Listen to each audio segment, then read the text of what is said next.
মূল ফটকের ধ্বংসাবশেষ এখনও বীরদর্পে দাঁড়িয়ে।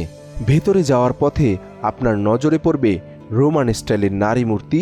যদিও কারো হাত ভাঙা, কারো নাক বিলুপ্ত, তবুও তাদের রাজকীয় ভঙ্গি বলে দেয় এই জমিদারদের রুচি ছিল আকাশচুম্বী।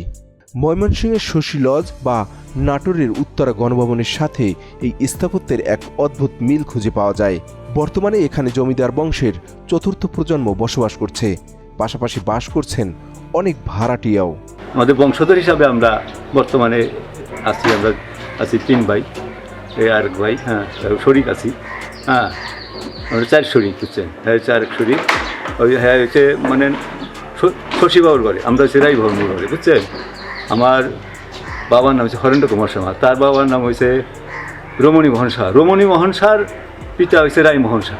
আমার বাবা ঠাকুরদা হয়েছে ওই যে রমণী মোহন শাহ, ওই যে RM হাউস।